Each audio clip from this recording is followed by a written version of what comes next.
Hi, everyone. Welcome to Metatopia 2020. This is how to start a business as a game designer. I am Brian Dalrymple. I am a co-founder of Alligator Alley Entertainment, a RPG publisher. I also own a friendly local game store in South Florida.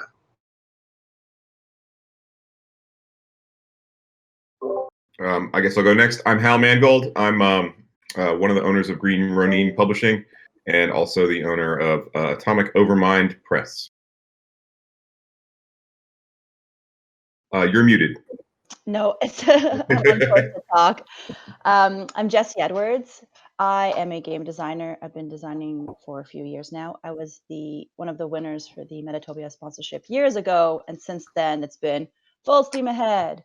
I'm in the process of building my own company with a business partner that will be launching 2020, kind of like messed everything up a little bit. Yeah. But we are working on launching that really shortly. So there's lots of really cool stuff coming up. So I'm kind of like in the process of building a company and going through everything. So here we are.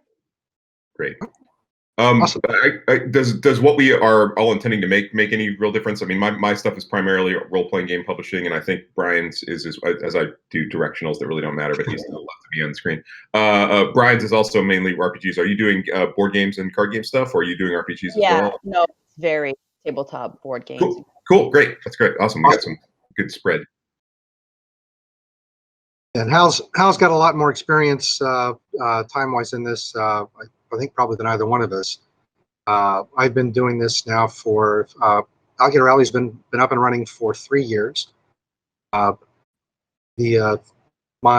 other business, my store, is 32 years old. So we've made every mistake that you can make, and some of those small business tips are going to translate over from the LGS to the publishing side, but we're here mostly today, I guess, to focus on the publishing side of things. Yeah, I mean, I think running a small business is running a small business to a certain extent. Yeah. There's a certain level, but other than that, yeah, there's different layers for what we do. So I guess I'll kick things off with my general basic advice when you're going about starting up a business, which I've done a lot of. In the last 10 years, I've started up 5 businesses. Not all of them are still running. But when I get the idea that I want to start a new venture, whether it's a publishing company, a game company, or what have you, a really solid idea is to put together a business plan. And if you have access to, in my case, I'm lucky, one of my business partners is a financial services professional. So he's able to handle a lot of the things that would normally be going to an accountant. Like for my store business, I enlist the services of an accountant. And I think in reading the description of this panel, that's something that stood out to me, was that as much as we want to start our own companies and work on our own stuff and try to find ways where we can do things economically in terms of getting started, I think if you have access to an accountant or somebody with that kind of experience in startups and companies and taxes in general, from the beginning, it's a very worthwhile expense to have them along. In the long run, it's not a lot of money that you'd be sending out that way, but it helps you avoid some very costly mistakes that can happen like right from the jump. Like we incorporated wrong with one of my more recent companies. So that had implications with the IRS, and we had to go through a late corporation type change, which had impacts on our taxes. And if we had been smart and enlisted the services of a professional from the beginning, that's a mistake that we would not necessarily have made. I guess that's my 2 cents on starting out and getting help. Yeah, I certainly would second that. Basically, from the standpoint of unless the game you want to play is running a company, there's a lot of stuff to running a company that's really tedious and boring, and you can hire people to do it for you. And I don't ever want to file my own taxes again. Really, I like paying somebody to do that sort of thing. I think also just from a simple pedestrian stuff, make sure you look over the types of incorporation your state authorizes. Make sure you get your state business license, all that kind of stuff. There may be stuff in your locality you have to get a business license for. The fees associated with that are usually pretty nominal, but you need to actually do that and have your paperwork done, or again, it can bite you in the butt later. It's just a bunch of simple steps you need to do just to sort of dot your I's and cross your T's to make sure that everything is on track, and that can get you through that period and to the point of actually making stuff, which is what you really want to do. I mean, I think Jessie, you're doing it right now, so I mean, you probably have your finger on the pulse most closely of any of us of what it's like to actually start up a business, especially in a pandemic year. So, you know. I'm in Canada, so the laws are a Okay. little bit different here. And the biggest struggle was choosing whether to be like a sole proprietorship or incorporating, because like to do it myself and to work for myself and not have employees or without having like a huge team doing sole proprietorship is, do you guys have that in the States? Yeah. In fact, my main company is an LLC, and then my single company is a single person LLC, which is basically to the federal government. It's a pass through entity, I think, where basically I have an EIN, but it's me, and like everything it goes directly to me, even though it is a formal structure for for business. So yeah. Like the thing Yes. with board game design and building a company is that most people start very small scale, and people tend to think that you have to invest a lot. People automatically think really big, like you need this, you need logos and graphics and a huge website, and I need to incorporate. And incorporating, like for me, it costs like $800. All in all, Canadian, it was $800 to be incorporated, but sole proprietorship is $60, Yeah. and it grabs your name, so you own your name, which is the important thing, is like your branding, right? And you don't need to fully invest a whole ton of money to start off. It is much better to, like, money is important, and there's not a lot of it going around. So really invest on the things that are most important starting. And for me, like having a sole proprietorship, I did that years ago when I first started, is like just register your business name, get all your legal things in order, and then start game designing. Because I'm publishing my own games as a company. I'm not publishing others. So there's no need for me to start throwing thousands of dollars to the government and to merch and to these, beautiful art graphics and all of these game pieces that you don't really need when you start. And as a company, the first thing you need to do is claim your name, but also is to like build your craft, right? Like you have to start at the beginning and like Yeah. I mean, you have to get out I, there. I think your point about like securing your identity is actually really, really good. Is that's the most important thing to start with, is secure your company name, your identity, and all that kind of stuff. And like you said, that's super. I'm glad to hear that's as cheap in Canada as it is here. So yeah, that's a really good place to start, I think. Yeah. So in the U.S., there's a lot of different corporate entity options that are available. There's LLCs, there's S corps, there's C corps. When I talked about setting up one of our companies as the wrong type of corporation, when Hal was talking about pass through for taxes, that's kind of where that came into play. So generally, the rule is for things like sole proprietorships, partnerships. The S corp and the LLC kind of default to working similar to the partnership and sole proprietorship for tax laws in the U.S., which means that if you're investing money in your company, you can claim the tax advantages of those things. Whereas if you were setting yourselves up as a C corp, it's the corporation that claims the tax advantages. So there's a difference. And for the amount of money that it takes to register a corporation, that's going to vary also, kind of depending on where you are. $800 to register a corporation in Canada that's a lot. It's a lot less to register a corporation in my state, in Florida. But I wouldn't even be required to register my corporation in my home state. I could register in Delaware or Nevada, which have cheaper options, and just locate my headquarters where I am. But again, these are all really good questions, I think, to spend some time with a professional that knows about all of the different pathways and cost structures. And ultimately, getting that kind of advice is not terribly expensive, and it can save you a lot of trouble down the way. I definitely agree that obviously you want to make sure that you've secured your name. So in addition to setting up a business entity, you may also need to do things like register a fictitious name. Like the company that owns my store is not the same name as my store. So in addition to securing my company's name, I also registered a fictitious name in a DBA with my state. So that was a little bit of extra money there too, but then it also kind of locks in for your state that you've got ownership over that name and such. And that extends into, for game publishing, into your products as well. And then one of the things that's mentioned in the description of this panel is how to secure trademarks and copyrights and that kind of stuff. And there's a lot of different pathways there. And again, having a professional that you can talk to about this stuff is advisable for this kind of thing too, because there's a lot of options and a lot of different ways that you could wind up spending this money, and getting a little bit of advice or a little bit of money can save you some money in the long run. Yeah. I do think Jesse's point, though, is a good one, though, that you don't necessarily need to get too mired down in all of this to just start your company, right? Like, just starting your company can be as simple as securing your identity.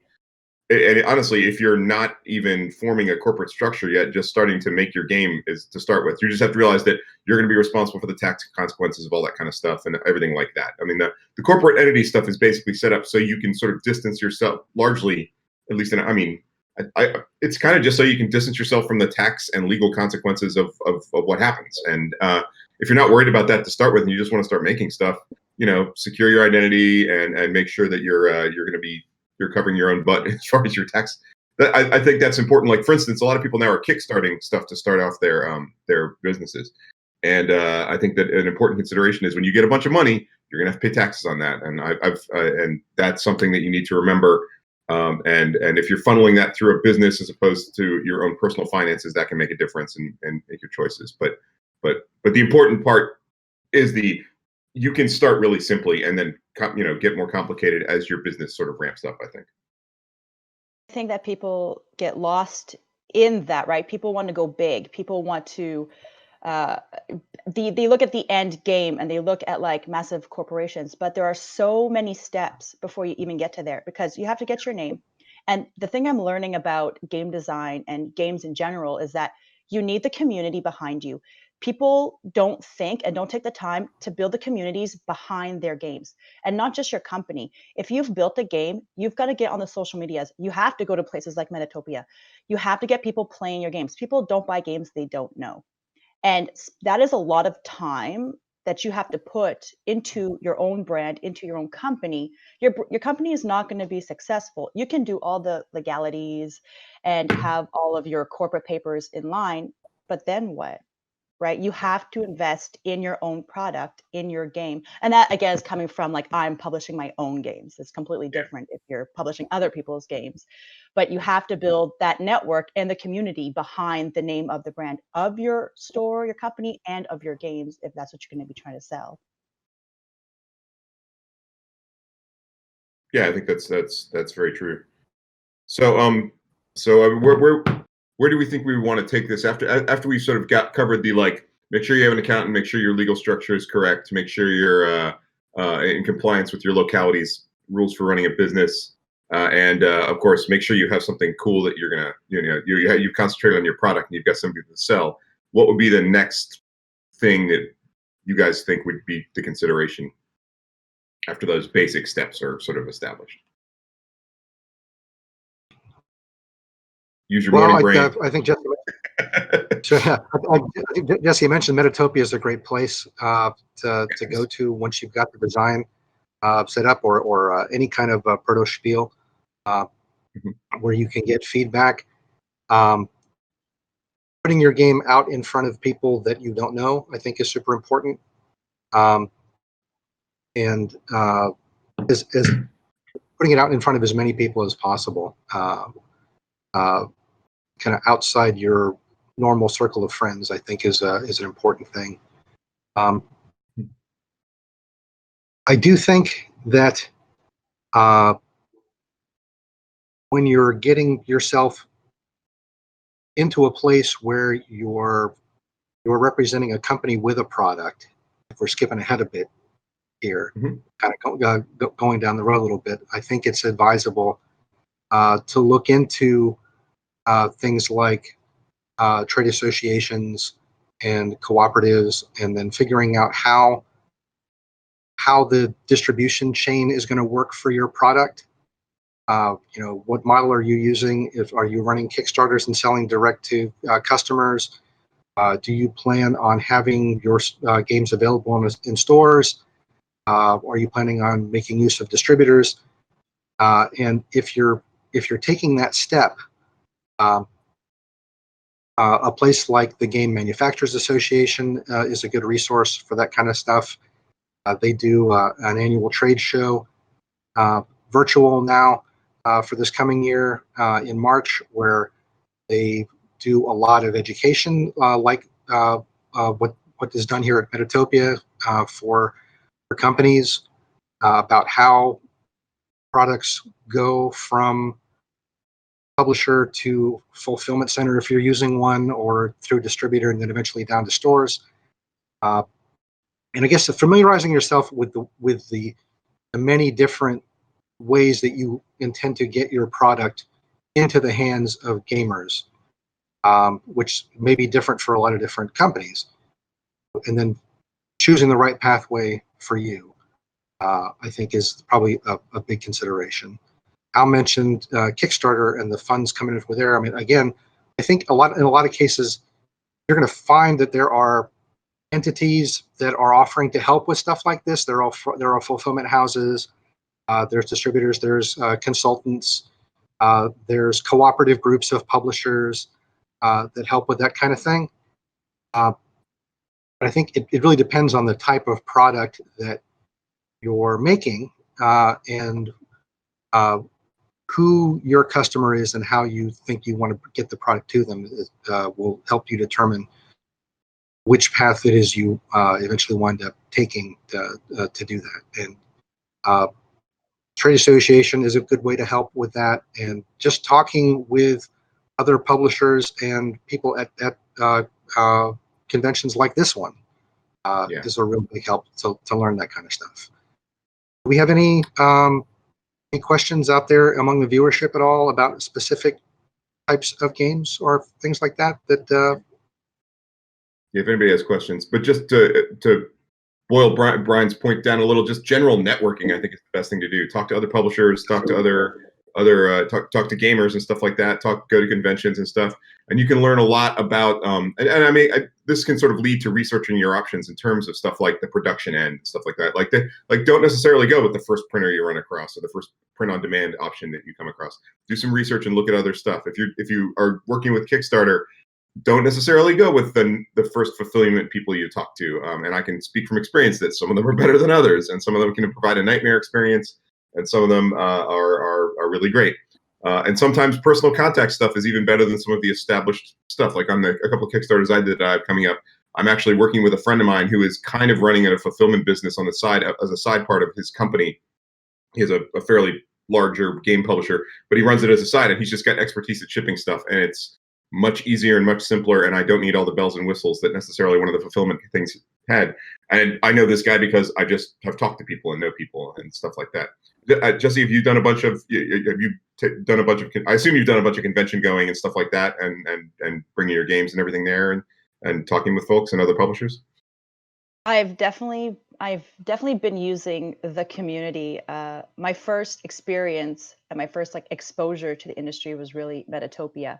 So it's kind of like my go-to for everything. And it's a good start. It's a good place. It draws heavy. Yeah, and I just gotta say, the community, never be afraid to ask anybody, because all the people at Metatopia are always there to lend a hand, to give you their advice, talk about their experiences or what they went through.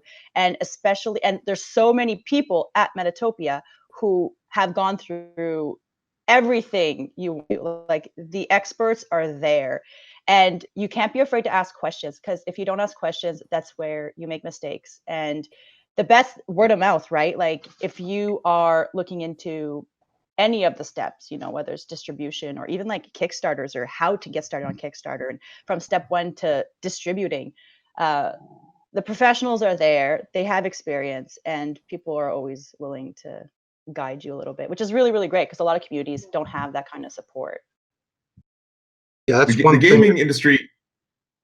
Yes, Yeah, the hobby games industry as a whole is pretty friendly and pretty welcoming. So yeah, I think Hal and I were saying, we're just echoing the same thing that Jessie said, that our industry is a lot different, I think, from a lot of other more competitive industries, in that generally everyone that you talk to, almost everyone that you talk to, is going to be giving and helpful and point you in different directions. Nobody, it's extremely rare you come across somebody who's going to be like, well, I don't want to talk to you about anything, kind of stuff. It's the vast majority of people that you speak with in this industry are going to be open and helpful and offer tips and suggestions. When I was getting started with my first publishing company, one of the first people I talked to was Hal, and he pointed me in the direction of a printer when I had no idea how to deal with a printer. And I got print quotes from other companies, so I could get some kind of idea, because I didn't know what a printer charged, and I didn't know if, in speaking to one print, I was going to get kind of their the price that they wanted out of me, as opposed to the price that they were going to take from me. And when you speak to other companies in the business, the people in these companies are usually really forthcoming with this kind of information. They make recommendations, and they'll help you out. So the thing about the community is real. Talk to people. It's not just at Metatopia. This is the case at Origins and Gen Con and Gamma Trade Show and almost anywhere else you go. It's one of the awesome things about this industry. yeah. And one thing that should be highlighted is that, like, there is a lot of times not like the way it is done. There is the way people do it, and that's different. And there are no, like, for instance, there are no set art costs in the industry. There just aren't. You pay what you pay, and walking in, you have no idea how much does a cover cost for either a board game or a role playing game or something like that. Ask people, and they will tell you how much they paid and what you can see what they've gotten and everything like that. And the rates vary wildly, and it's like that all over the place. How much did you pay to print that? There's no set cost for that sort of thing. A lot of times it's like, well, I talked to this printer and they gave me this deal and something like that. So word of mouth is really there's a lot of word of mouth stuff. I mean, I've been doing this for 25 years or so now, and I still consistently will call up a friend and be like, how would you do this? And I'll get help with it. So the thing with this industry is that also things are always changing. Like it's hard to be like, oh, this is worth this amount, because it fluctuates. Like one day it's up, one day it's down. New companies are in, old companies are out. Things are always changing, and you can't, it's not stagnant, right? Like it's just normal that things are always evolving, and prices are all over the place, and depending who's president. very much and so, yeah. And what's happening in China. Like we're so dependent on China as especially for board games, that like you just gotta keep on it every day. Yep. Yeah, it's gonna be interesting to see if that maintains in the future. But for right now, that's certainly the state of affairs. And I'll tell you what, it really wasn't like when I started doing game stuff back in the mid '90s. Everything was printed domestically or in Canada. Canada was where you went for the discounts. Really? It was cheap right there. And oh yeah, it was cheaper than America at the time. Yeah, we printing with Transcontinental or Quebecor were big back then too. This is me being an old man. But it's just the landscape is completely different now, and now China is kind of like some people are going and looking in like Vietnam or other places like that as well. So always chasing the lowest price, because obviously you're trying to make your profit. But yeah, you're right. It's very much in flux, especially these days with the way technology is developing. It's moving very quickly. And depending on what type of product you're producing, that may also determine where it is you need to go. I mean, Jessie mentioned for board games and tabletop stuff. If you're doing extruded plastics or anything like that, I mean, China really kind of is the place that's got the facilities for that. Yeah. That are affordable. Where for RPGs like me and Hal, I mean, we print in Canada and in the US and with Lithuania and China too. Eastern Europe is becoming sort of a hotbed of book printing at this point. So yeah, it's very strange. Do we have any questions? Yeah, I was about to ask the same question. We're about halfway into this. Maybe we could open this up for questions if there's anybody out there that has anything that they want to ask. If there's anybody who's sipping their coffee and wants to know about business. Or we can just talk. We can talk. So Jessie, what is your first, have you brought your first product to market yet, or are you still in the development of it? Oh boy. So I built games my whole life. I built games in my basement for fun. I never thought I'd be able to publish a game. It's funny because I'd always bring my games to like community so events. on the broadcast, you just asked for questions, and we don't have any yet. Okay. So we don't have questions, so I'll just keep talking. Yeah. I'm hearing that we don't have any questions. So I built a board game, and people kept telling me I should publish it, like people around me, but I had no idea how. I was like, you can't just publish a game. You have to be sleeping with someone at Hasbro or like be married to someone like. So thank God it's not required. Right. I was like, okay, how would one publish a game? So I kind of went through a lot of steps to get to where I am, but I was trying to self-publish and I didn't know anything about game design or the industry. And I had a website, I was selling games that I was making from my basement. And I was just like, yeah, I'm a game designer. Well, you were. I mean, you know. Yeah. Technically, but I knew nothing. Like my games were like Roll to Move, and like we won't talk about them. So my story is like a little bit different because I was self-publishing for years, and I was just having fun doing it. I just wanted to make games, and I just wanted to see people play them. Like it wasn't about money. It was my passion. So now that like I'm doing it much more seriously, it's like people are like, have you ever published games? And I was like, well, yes, but I don't know if it actually counts. Yeah. I mean, anytime you have sold a game to somebody, you have published a game, I think. So, you know, that's I've sold games. Yeah, I used to there you go go. to conventions around Canada and bring these homemade games. And I would buy booths and play these homemade games and sell them, and people would buy them. And I was like, oh, I sold a game. Oh. Yeah. Well, congratulations. You were a publisher upon that moment. Thank you. Thank you. Yeah.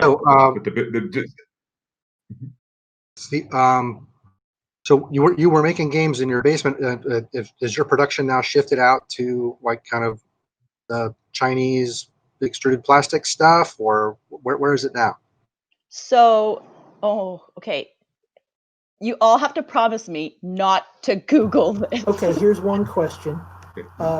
Does the advice that you're giving apply to different types of game design, like digital and tabletop? Well, let's let Jessie finish her point. We just got a question, and we'll get to that as Jessie finish what you were saying there. What was I? If you lost your train of thought, it's cool. Oh yeah. So when I went to Metatopia, when I won the sponsorship, and I learned a couple things. I've learned the hard way that I was not born. I don't have the skills to do it all. I'm a creative. I don't have the mindset to do all of the accounting and the distribution and the manufacturing. Like that's not me at all.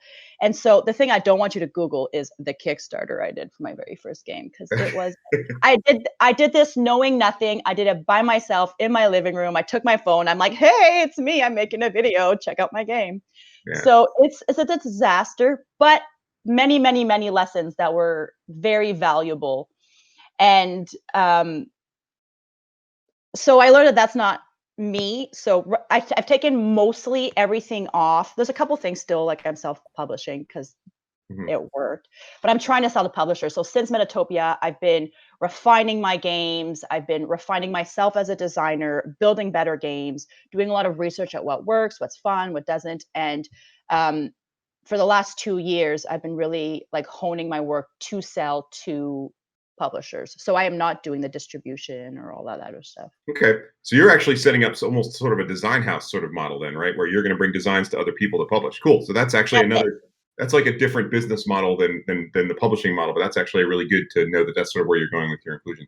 Now, I think the question was does the advice we're giving apply sort of across the board in terms of all different types of games? Is that I think that was the question. Does it apply to digital as well as tabletop? I think all of us are in the tabletop space here. How have you been involved in anything digital at all? Well, the question is, are we talking digital like you're doing pure digital publishing? Like, say you've just set up yourself over at itch.io or something, and you're selling a bunch of games there or something like that, or if you're actually selling like digital video games, which is a sort of a different thing. But I will say, digital version of a board game, that kind of stuff. Yeah. Well, I'll say this: if you are setting up a thing that you are selling to make money, you will be taxed on that, and you are basically running a business. So I think that the advice kind of does apply in terms of the structuring of your business and everything like that. Like, if you're making money, you are running a business, and I think that is sort of something where what we're talking about, like for instance, the design house model. If you're selling games, you're going to be making money from selling those games, and you need to create a business entity if you're doing it for a living to handle that income and structure your structure your intellectual property stuff. That's another thing. Is like if you're doing design house stuff, presumably you'll be licensing. Some you'll be selling, but you might also be licensing some of the games that you sell, I would presume, and that's something that you'll want to have a structure in place for. So I think that even if you are not creating physical products, the basic things we're talking about in terms of structuring your business would apply. Would you guys agree with that? I mean, just because you're making money. Yeah, I think if you're looking at like PDF publishing, that's going to be very analogous to a lot of the stuff that we're talking about on the RPG side, because the only step that you're skipping there is the printing and distribution. The distribution model is going through whatever site you're using, whether that's itch or drive-through or anything like that. I think if you're developing tabletop, but digital tabletop or tabletop simulator type stuff, I know there's a lot of companies in the industry that are getting into that, but are not handling it in-house themselves. They're contracting with other developers to do like digital versions of games, of tabletop games that they have set up. I know that's fairly common. But it's not something I've got experience with personally. Yeah. If we're talking about actually running like effectively what is a digital games company where you're creating electronic products, our expertise probably is not as applicable, just because there may be things that we don't know about. But if you're selling digital versions of tabletop games, I think that what we're talking about pretty much applies, because, like I said, you're running a business. It's just a matter of you've just managed to lop off a couple of requirements and components from what you're doing. You're still generating money. You're still creating intellectual property, and you're going to want to both protect your intellectual property and account for your money, that you're generating. What they said. And I'd imagine that downloading a game from Steam that you've developed that's a digital game that would be a tabletop game if it were physical. Is pretty similar to like the drive-through or itch model on the digital side. It's the iTunes model. It's we put stuff up there, and the house that is managing that site is taking a cut off every sale, etc. Yeah. I think one other thing that maybe shouldn't be skipped on is it sort of goes back to what you mentioned at the beginning, Brian, which is where you've got your roommate who is a financial services guy, is find partners. I mean, find people who can help you out and do what you want to do, because a lot of people, like, for instance, I will freely admit that the running of my company is the least interesting part of what I do. It's like it's the thing I do so I can make the games, and I don't really actually have that much interest in it. But other people really like running companies. Just as an example, Atlas Games is run by John Nephew. John Nephew loves business. Like, he loves running a company, and he's really good at it. And it's made his company really successful because he has partnered with creative people, and he has the ability to realize when something is good creatively. He does his own creative work as well. but he loves running the company. And because he loves it, his company has done really, really well, and has produced really, really cool creative stuff. So if you can find somebody who loves the business side, and yet it still understands what still understands games, that's a really valuable thing to have. So I'm definitely learning that partners are super important, especially in game design, because when you build anything, like your experiences in life, what you know, who you are, what you project is very centered to you. And having someone else come in and bring their experiences can make a project from great to amazing. And running a business is the same way. Again, see, like, I am not the marketing distribution numbers. That is not me. I tried it. It was a disaster. And yes, like doing everything yourself, it's easy working by yourself. But if you want to take things a step higher, if you want to be, incredible and amazing, you need to work with other people who can fill in the gaps where your weaknesses are. And that's, I find, is the key to success, is really having a winning team. absolutely, sales, for instance, sales and marketing is a dark art, and if you can find somebody who can do it, it's amazing to watch them, because you'll realize how badly you were doing it. But when we formed Alligator Alley, there were 3 partners, and each one of us had a particular skill set that we did better than the other 2.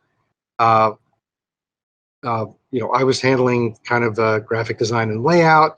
We have a writer, and we have a person that handles kind of the business end of things. But we are all interested in all the different aspects of design, so we're learning from each other. I think my writer partner has now eclipsed me in terms of design, in what he's picked up and learned from me, and we're both learning kind of the production and business end from our business partner.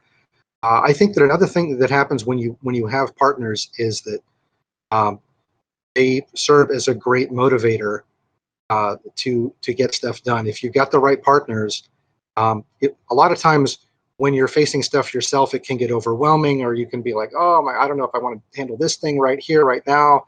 When you've got other partners and you get people depending on you, and they're there to help you, if you get stuck in a place, it can be a great facilitator to keep things moving and to push stuff further along. And I recommend it. I definitely back that up 100%. I find in game design, it's very easy to procrastinate, push things off, because like I'm super passionate about my games, and sometimes I hardly feel like I'm working, and it's like it doesn't feel important. But when you have partners who are depending on you, exactly like you were saying, it pushes you to keep moving forward. Yeah, and it can be good validation too, where you're like, well, I'm not really doing anything. Somebody's like, you just designed the game, you're good, or something like that. So my larger Green Ronin Publishing has been around for a while, and we're a little bit more formalized as a company, and we have internal roles and stuff. And Atomic Overmind Press is more sort of like one of my sort of, I'm the only business person, but I'm partnered with a couple of creative people who I really love, and we sort of characterize it as it's like a band. So we function a lot less formally than the larger company, but the band is important and supports each other in the band. So and the band does not work really well if you don't have everybody there. So. Do we have any more questions? So a question from Super Dracula Man. From your self-published games, how did you do art? Super Dracula Man. All right. Asking if you're for your self-published games, how did you do art? Oh boy, art is like, so that was so when I built my first games, the very first thing I was told, so the first games I built, I just downloaded pictures off the internet. Again, I was just doing this for fun. And when I was looking into publishing, they're like, you need your own art. So I'm like, all right, how does one do that? There are a lot of freelance sites online, but I would tell you from experience, they're not very reliable, because people will take things off the internet and sell them as their own. And then you feel like you just bought art you can sell, and then someone comes after you and is like, oh, that's my art. I was like, but I paid an artist to do this. So be wary of freelance sites. That is my experience. But even in the gaming industry, there are so many people who do art. There are illustrators among us. at Metatopia, on the forums, online, and social media. They're very easy to find. Each one kind of has their own rates and their own abilities, their own styles. So you really need to do a lot of research. My partner is an illustrator in the game design world, and I am so thankful because it was a very long journey of bad art, hard lessons, because you cannot sell art you do not have the rights to. And just because someone in an email says, yeah, I made this art, you can sell it, it doesn't mean that they are the artist or that they have the rights. It's a very complex, murky waters, and you got to be very careful, and you really need to know who you're working with and what you have a right to sell and make money off of, and that kind of thing. Yeah, it's if you're going to buy stock art, buy it from a reputable site. Stuff like Shutterstock or something like that. They're very clear about what rights you have and what you can do with it. If you are buying stuff that's more in the hobby space, you can go to drivethrurpg.com, and there are people selling stock art up on there, and that's probably pretty safe just because it's on drive-thru, and drive-thru will back stuff like that. Contracting. I would say if you're hiring somebody freelance, take a moment, go out. We should probably mention that you can find a lot of like boilerplate contracts and stuff like that out on the internet, and you should definitely contract artists when you are hiring them to do art, because that will negotiate the legal liability for basically it's a contract that is the artist saying, I made this art for you and I am transferring the legal rights to it for you. That's for work for hire. This is getting a little in the weeds in terms of art stuff, I guess. I'm an art director, so I'm kind of up to here in this stuff. But there's work for hire, which means you own all the rights at the end of the day, which largely, while it gets kind of a bad rap in the art community, is a way to do it if you're dealing with something that involves your intellectual property. But there are other ways to do it too. Like if somebody has done a really cool piece of art, you can go get second use rights for it, or if it hasn't been used in your space, you can license the art and just use it for that one time. But just make sure that you are like Jessie said, make sure that you are dotting your I's and crossing your T's in terms of making sure that the artist did in fact create the art, has the legal rights to it, and can grant you those rights either on a limited or a permanent basis. So a lot of times when you're dealing with an artist, they might have like a set contract that they like to use, and that's great if you don't have one that you've pulled off the internet somewhere, or that you've gotten from a lawyer friend. Again, it goes back to having access to a professional, right? So if you can have somebody that can review a contract that's coming to you from an artist, very often anything in a contract is up for negotiation, for change. You can tweak things. We've dealt with a lot of different artists, and every one of them has allowed us to make alterations to the contracts that they've set up, and we've had everything reviewed. For the art that we've put into Esper Genesis, we've had a mixture of commissioned art. We've used image portfolios, and we've used services like Hal's mentioned, iStalker 123, and then we've also reached out to artists whose work that we found on places like ArtStation.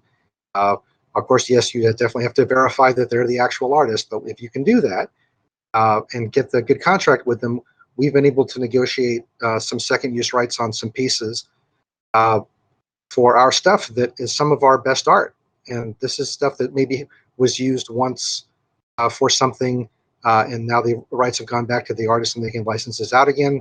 Some of the things they're not quite like portfolios or royalty-free images, but you can kind of make that negotiation with the artist to set up a system like that. So in that way, you can actually come within a reasonable budget on art if you're willing to be flexible in what goes in there, and if you're not super hung up on that everything that it goes into your book has to be something freshly and new created just for you. And let's also not sleep on the fact that there are, if you Google carefully and look at reputable sites, there are a ton of free images on the internet. There's like a ton of stuff that's in the public domain that you can go out there and get, and you can find really, really high quality images of them. There are people who are doing the noble work of putting up professionally curated archives of absolutely free stuff. Stuff like, a lot of museums are putting their collections of stuff that, that is online at image qualities that are perfectly suitable for either digital or print use. So be careful. Don't just grab anything off the internet. Don't do a Google image search, find the first thing you like and grab it. But there are really, really good resources out there. And especially if your game falls into certain categories, like if you can use historical images, you're set. There's so much stuff out there that is absolutely free. So Google carefully. I just want to add on that note that I made the mistake starting out. I spent a ton of money on art, on games that weren't finished products. And when I showed my games to publishers, they're like, "This is a finished game." And I was like, "Well, no, it's just my prototype." I invested so much money on games that I had to redo art for. You don't need to invest money in art in things that aren't fully developed. I think people get lost. Like, if my game looks great, people will love it. And that's not the case. You have to let your mechanics in your game speak for itself. Yes, art is great. Art is beautiful. And everyone is automatically attracted to it. But you don't need to invest so much money to make something look amazing. When publishers know a good game. And even if you try to be like, "Look at the sparkles," they're not gonna be like, "Oh, I'll buy your game." In the end, what really works is a working game. And that's really what your focus should be on, and not spending a ton of money on art that isn't going to give you an end result that you want. And then you spent thousands of dollars on a prototype that you end up shelving. You never know, right? So don't invest in art until it is the appropriate time to do so. Save yourself some money and really there's a lot of free stuff that's really easy to find and people to help you do that. Absolutely. I would say if you're going to spend money on anything for the looks of a prototype, this is speaking as a publisher, if somebody were bringing it to me, just throw a couple bucks at a competent graphic designer and ask them to put the rules in a good shape so they're readable and stuff. And that's a much better use of your time than putting your own art on it. Yeah, absolutely. The gameplay will sell your game. It's not the art that you put on it that's going to sell your game. Yeah. Once it's on the shelf and in the store, the art becomes important. If you're selling your design to another publisher, they can handle that kind of stuff. Absolutely. If you're putting your game through a crowdfunding process, very often the money that you're raising is going to be going toward expensive things like art. So maybe you only need like one solid piece of art to help you with your Kickstarter, and then the money that you raise from your crowdfunding is going to go toward arting it out at the end, if you're producing it yourself. But yeah, your biggest expenses for a tabletop product are printing and art, and then you get into goodness knows the game designer should not be bearing those costs. Yeah, absolutely. Okay, Whitney is a small indie designer publisher and would like to know how you find printers who are willing to do small print runs. Okay, so we have a question about someone who wants to know about if they're doing small print runs, how to find a printer. The first thing I would do is look into print on demand options, of which there are. I mean, don't just go like, "I'll go to Lulu and we'll do that." I mean, there are actually a ton of options out there right now for printing small press run stuff, and some of them can do pretty high end finishes on small press run stuff. And if you're selling direct, that's a bearable cost, right? Like if you're selling your game to some, if you're selling your game for $30 and your cost on it is 15, and you're only selling direct, you're netting $15 profit on each one, and that's or you're netting 15. That's not necessarily profit, so look into that sort of stuff, because you can, and if it looks good, you can charge more and stuff like that. Certainly, the indie game space has allowed. They've been kind of a cool thing overall, because they've been an agent of raising the prices that we can charge for games, which I don't say in a mercenary context, but I say we charge too little for the things we sell, honestly, because the amount of replayability and stuff that is in your general game that is sold in the hobby game space eclipses most video games, not all, but a lot of video games pretty completely, and video games charge a lot more than we do a lot of times. So I would say do some heavy Googling in terms of print on demand stuff. Lightning Source is one of the big ones. Lulu is another one. There's Create Space, but there are also a bunch of others, so that I can't pull off the top of my head right now because I haven't done a lot of POD stuff lately. But definitely look into that sort of stuff in terms of starting out. Getting into offset printing is bad for small print runs. It's just, it will cost you too much. If you're not printing at least 1,000 to 1,500 of something, you probably should be going with print on demand, because print on demand will give you price breaks at higher quantities, but you'll still end up spending less than if you do that single quantity at a print house, because the setup costs for setting up the print job are kind of fixed. So there's like when you're doing a print job, there's fixed costs, and once you get above that, everything gets cheaper, the quantity that you do. But if you're below that threshold, you're just going to be paying that cost no matter what, and it's going to cost you a lot more. Sorry, this is something I have heavy contact with. Oh, then that's definitely good info. I guess it depends on what you consider a small print run. You know, Yeah. there are plenty of little boutique bespoke print houses that will do some really amazing stuff.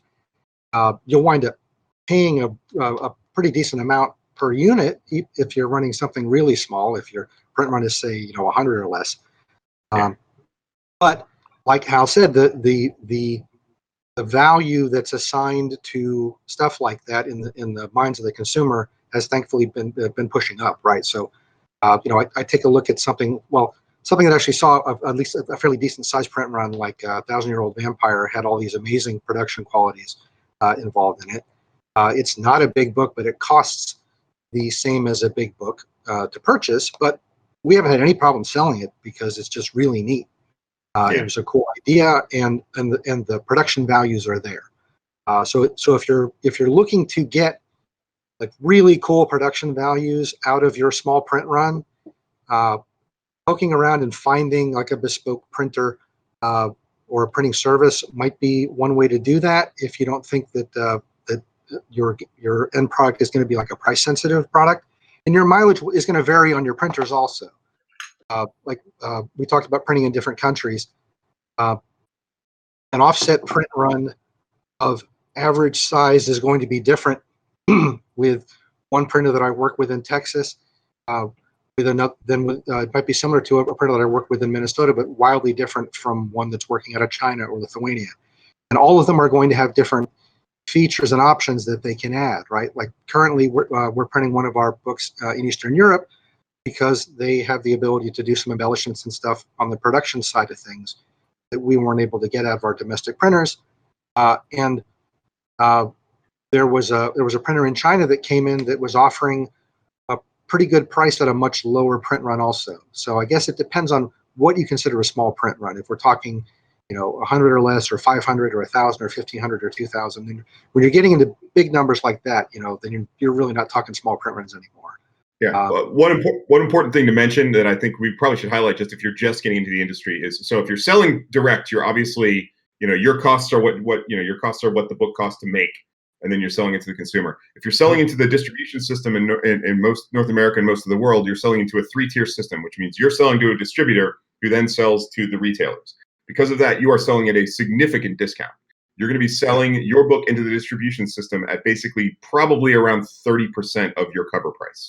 And when you are setting the price of your game, you need to keep that in mind. It's a really important number to have, because if you're only getting 30% of your cover per copy, you have to make sure what you're going to sell is going to cover your costs. So just note that those are the differences. If I'm selling a $30 game that costs $15 to make direct, I'm making $15. If I am selling a $30 game into the distribution system that costs $15 to make, I'm getting $9 and I'm losing $6 per book. So keep that in mind. And that's why higher print runs it's sort of a balancing game, where you're like, if you're going to offset printing, you're printing 3,000, but your cost per book was only more like, $5 or something. So you're actually getting $4 per book, but you have to sell enough that you cover the costs of the initial part.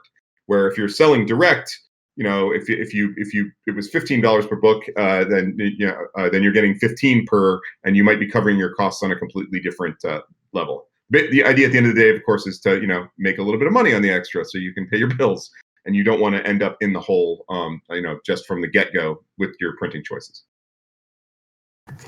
Sorry, everybody, we have to start wrapping this up. We've got to prepare for the next one. So please, in about 4 minutes, can you wrap up the panel? Okay, we've been asked to wrap it up here, so I guess maybe why don't we go around and do a final word from everybody? Would that be good? Sure. All right, I'll go quick. So I'm just going to go back and reiterate what we said before. I'll touch on some of the things we talked about over the course of the hour. Seek out the advice of a professional when you're getting started. Surround yourself with capable and motivating and varied skill partners know who it is that you are selling to, or have some idea of who it is that you want to be selling to, and find the right pathways to get to the people that you want to get your stuff to. Okay, Jessie? Game design for me is a passion. When you're doing what you love, things will come. It's very easy to get discouraged, and especially in a world where you're selling your ideas to other people, there's a lot of rejection, and that's because you have a style, you have a way of doing things and a way of showing things to the world that is perceived differently from people. So never ever get discouraged, because one day, it's going to work out, and you just got to do what you do and what you love, and everything else is details. And don't let the details bog you down, because your ideas are unique to you. They are fantastic, and you can do it. All of us are here for the same reason, and there's a lot of game lovers out there. There is a boom in the industry. Now is the time to be here. You are at the right place at the right time. And I'll just say that making games doesn't have to be a business. And if you just want to do it for fun and a hobby and sell stuff just to barely cover your costs and make some cool stuff, that's perfectly cool. If you want to turn it into a business, like what everybody said, just do your basic research, be careful, don't go with the first thing that comes your way, use the internet, but don't believe everything you see on the internet. And just move forward carefully and dot your I's and cross your T's. And I think that's probably about it. So I guess with that, shall we wrap it up, everybody, and thank everybody for coming and getting up with us this early on a Thursday. And it was nice to meet you, Jessie. It was nice to meet you guys. Hopefully, I may have met you at Metatopia before. All of us are Metatopia in-person veterans, but you meet a lot of people at Metatopia. So yes, yeah. Cool. Hopefully next year in person again. Yeah, yes, that'd be great. That would be wonderful. Yeah, it would. All right, I think we're done.